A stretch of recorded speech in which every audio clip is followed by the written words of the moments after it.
look at the 4 earliest major civilizations in our history. And they are, of course, Egypt,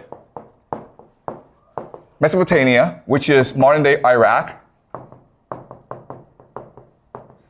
the Indus Valley civilization. This is also referred to as the Harappan, okay? Harappan civilization, because their capital is Harappa. And then the last one, of course, is China, right?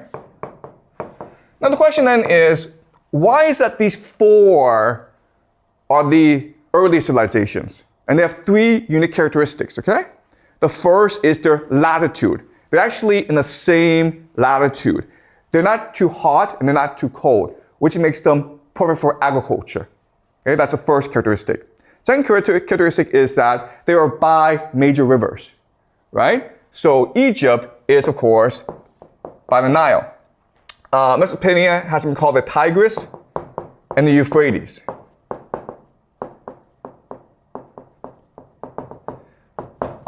Indus Valley, of course, has the Indus River, and China has, of course, the Yellow River, okay? That's the second major characteristic. This allows for you to build a fairly large city, okay? Because now you can solve the water and transportation problem, okay? And also agriculture. And the last characteristic, which is the most important, is they're by the sea, or they're by the ocean, which allows for them to engage in trade, okay? Transportation, bringing in new goods, new people, and new ideas. So Egypt has the Mediterranean, as well as the Red Sea. Mesopotamia goes into the Arabian Sea, which goes into the Indian Ocean.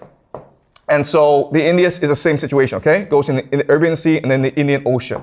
China, of course, goes into the Pacific. All right?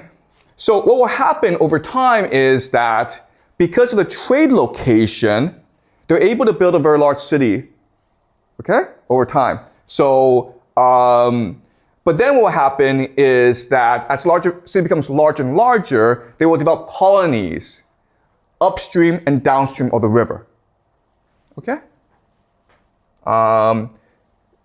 So they will build more colonies, and this is how you get civilization, okay? You always have a major city, and as it becomes too big, you have other places in order to expand your trade reach, okay? So the priority is trade.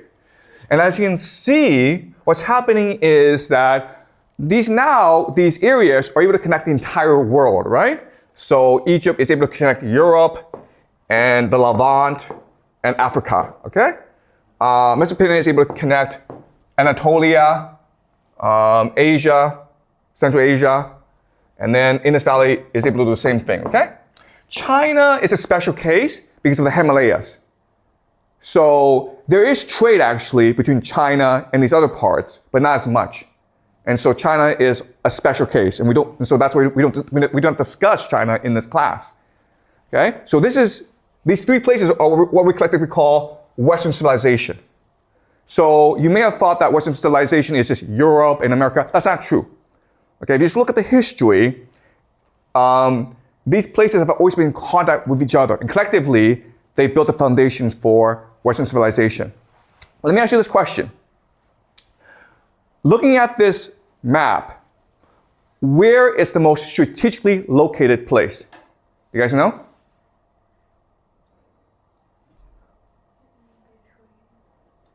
It's here, right? Does that make sense, you guys?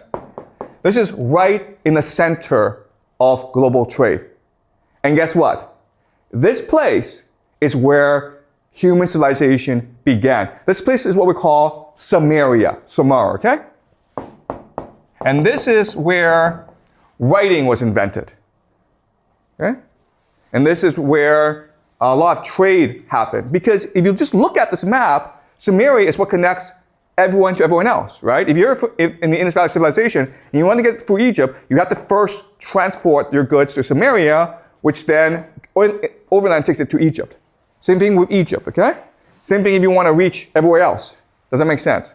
That's why Sumeria was the first major civilization, okay? And they invented writing, as well as irrigation, as well as a lot of technology. And there's been a lot of debate about Sumeria because one thing that puzzles scholars and historians is the language the Sumerians speak is not the same as the surrounding areas, okay? So that's why a lot of historians believe that the people in Sumeria came from somewhere else. And that may be true. Why? Because this is the major trade route, right? And it's possible that what happened was that different people came together in this area to trade and they formed their own language. That is possible, okay? Also, scholars have been surprised or amazed at the rapid development of Sumeria. And that's why, okay, I don't know why, but there are some people on the internet who believe that aliens came to Sumeria and created humans, okay? These aliens are called the Anunnaki. And it's a really stupid idea. And what you learn in this class is that if you put humans together and they need to do something, they will do it very well. Okay, does that make sense? Okay? Necessity is the mother of creativity. It's because they have to come together to trade, to interact, that they create their own writing system. Okay? So if I were to take different people from the world and just dump them on an island, you guys would really quickly be able to develop your own language, your own writing system, your own civilization. Because again, necessity is the mother of invention.